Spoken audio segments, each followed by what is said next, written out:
Sobat JKN, kembali lagi ke Ngojek, ngobrol program JKN. Nah, hari ini kita kedatangan narasumber dari petugas pemeriksa BPJS Kesehatan. Buat yang belum tahu petugas pemeriksa itu apa, kita akan ngobrol-ngobrol. Silakan Teh diperkenalkan diri dulu. Oh, harus kenalin diri ya? Iya. Kira udah pada kenal. Oh gitu. Karena saking sering ketemunya ya. Oke, halo Sobat JKN, kenalin saya Sulis, petugas pengawas pemeriksa BPJS Kesehatan Cabang Bandung. Tuh. Nah, bisa dijelasin Teh apa tuh petugas pemeriksa itu? Meriksa suhu tubuh gitu ya. Termometer kali. Enggak, oke. Jadi petugas pemeriksa itu pengawas pemeriksa ya. Pengawas pemeriksa itu ada di bidang keuangan, perencanaan keuangan dan pemeriksaan. Nah, tugas kami itu adalah melakukan pengawasan dan pemeriksaan ke badan usaha. Ya, badan-badan usaha yang istilahnya belum melaksanakan kewajibannya secara full gitu. Dan itu kenapa tuh Teh harus ada petugas pengawasan dan pemeriksaan ini di BPJS Kesehatan? Iya, karena kita sesuai dengan aturan ya. Bisa baca nanti aturannya ada di mana gitu ya. Bisa ada di sini nanti aturannya. Silakan dibaca sendiri terlihat seperti apa. Jadi istilahnya bahwa sebetulnya petugas pengawas pemeriksa ini membantu baik itu pesertanya maupun perusahaannya agar dia istilahnya aware terhadap kesejahteraan dari karyawannya gitu. Karena banyak nih yang tiba-tiba datang ke kantor menanyakan, saya sudah didaftarin belum ya sama perusahaan, atau istilahnya mau daftar sendiri ternyata dia pekerja tapi nggak didaftarin sama perusahaannya gitu. Oh, gitu. Jadi kadang orang-orang belum tahu ya dia sudah langsung dipotong apa tidak gajinya. Betul, gitu ya dari badan usaha itu. Berarti fokus untuk tugas dari pengawasan dan pemeriksaan ini, tugasnya sehari-hari mendatangi ke BU gitu. Tugasnya adalah berjalan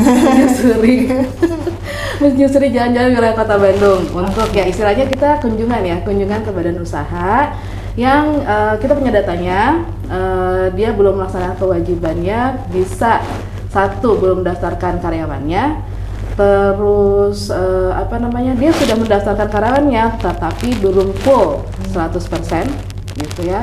Sama yang paling utama adalah dia belum membayarkan iurannya gitu. Berarti kalau misalnya ada peserta yang bekerja di satu perusahaan, berarti itu adalah tanggung jawab perusahaan untuk mendaftarkan ke BPJS Kesehatan gitu asuransinya. Ya. Kasihan kan kalau misalnya udah bekerja dapat upah, tapi kesejahteraannya nggak diperhatikan. Oke. Berarti itu untuk badan usaha itu selevel apa tuh? UMKM juga termasuk ke badan usaha tuh? Termasuk badan usaha. Sebenarnya gini, intinya semua semua pihak yang memiliki izin usaha yang terdaftar di instansi terkait kayak DPTSP atau Dinas Tenaga Kerjaan, itu dia wajib mendaftarkan badan usahanya sebagai badan usaha dan juga pekerja gitu. Berarti semua karyawannya harus dilindungi oleh jaminan kesehatan BPJS Kesehatan ini ya. Oke. Terus, nah untuk alur pekerjaannya seperti apa Teh?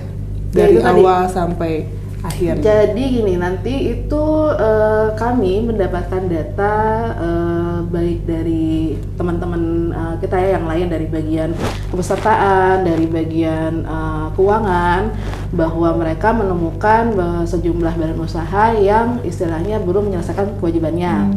Nah, nanti akan kita lakukan pemilahan nih. Kita lakukan pemilahan, lalu kita analisa mandiri dulu si data tersebut.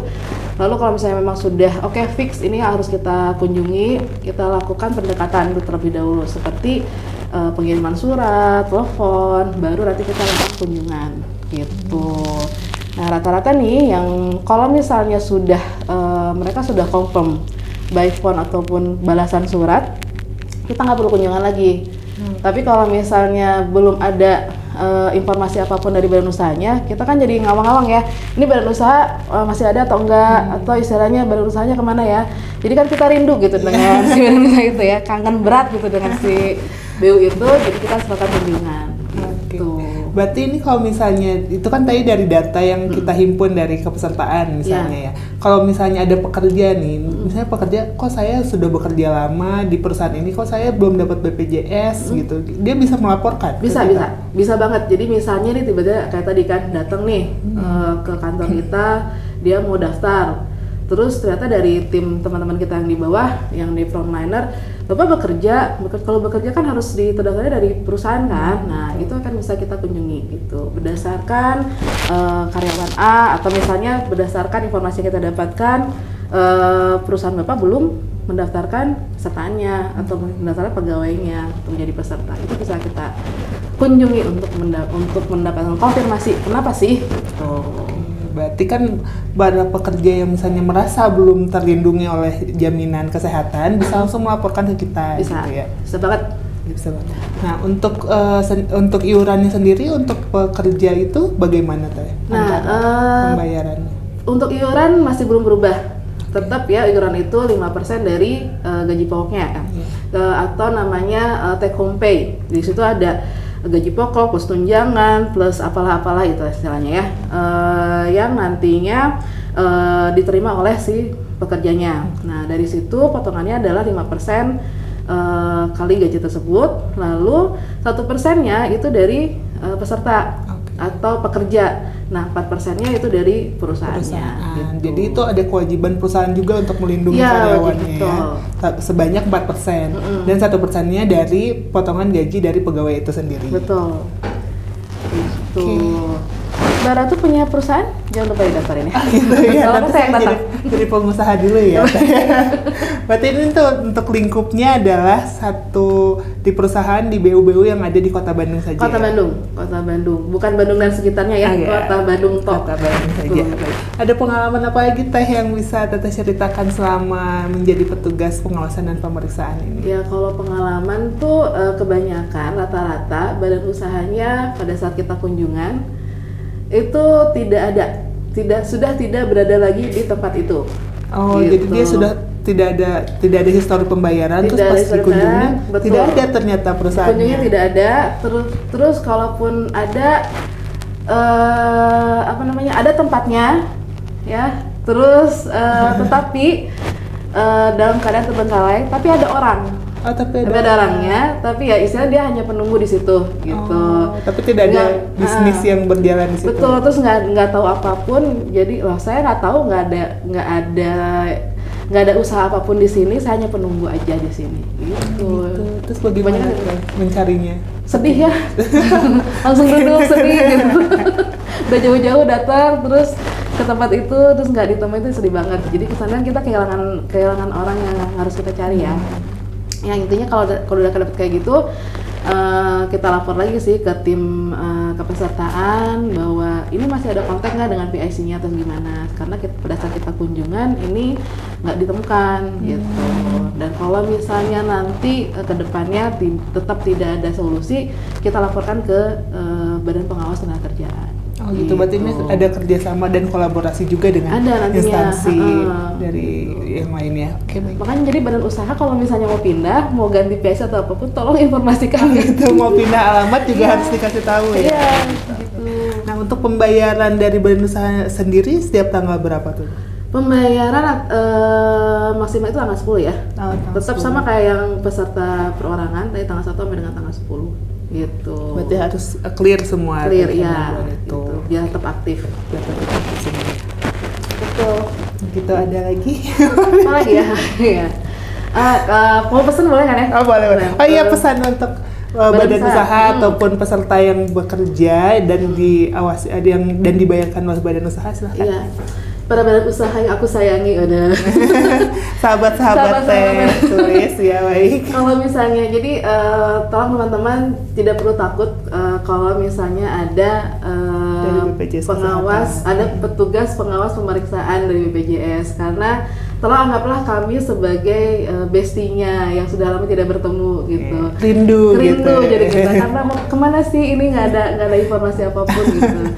Jadi jangan terlalu gimana kan, rata-rata tuh badan usaha banyak takut karena mendengar atau melihat tulisan pengawasan dan pemeriksaan gitu. Kesannya tuh mereka melakukan satu kesalahan yang fatal banget gitu.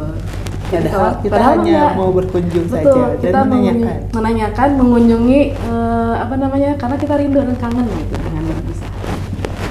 Dan perlu dibedakan juga ya, kalau badan usaha itu dia biasanya kalau datang ke badan usaha pakai ini ya Teh ya, pakai seragam lain dari Ya, petugas. kadang-kadang kita pakai menggunakan seragam khusus pemeriksaan yang berwarna merah. Ya, seperti ini fotonya. Ya, yang berwarna merah ini gitu, tapi ini Tapi nggak perlu takut ya nggak perlu Teh, takut. walaupun merah menyala tidak usah takut. Nggak usah ya. takut, karena biar kelihatan sebenarnya.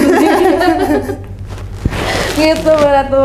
Oke, berarti untuk badan usaha, berarti pesannya tidak perlu takut. Jangan takut. Kita hanya ingin bersilaturahmi dan ini untuk melindungi para pekerjanya juga, Betul, gitu ya, betul. badan usaha tersebut ya. Baik, terima kasih banyak Sama-sama. Teh Sulis sudah ngobrol di Ngojek ya, ngobrol program JKN. Ya. Nanti kalau misalnya ada diperlukan lagi, Boleh. yang bisa ditanyakan nanti bisa kontak Teh Sulis dari misalnya ada pekerja nih yang nggak Boleh. tahu harus melaporkan perusahaannya kemana, ataupun badan usaha yang bingung gitu, mau saya udah ada tunggakan nih, saya udah mau bayar gitu misalnya, atau mau ada pertanyaan lain-lain, nanti bisa ditanyakan ke petugas. Pertanyaannya berhubungan dengan JKN ya? Betul, Ya. tentu saja tentang JKN ya Teh ya gitu. Baik, nanti bisa dihubungi langsung ke Teh Sulis gitu, nanti ada kontaknya di Kontaknya boleh di sini. di sini ada di deskripsi box. Baik, kalau gitu terima kasih banyak ya Teh Sulis Ya, sudah sama-sama. berkunjung, dan informasinya semoga bermanfaat juga bagi sahabat-sahabat JKN. Gitu. Terima kasih banyak. Ya.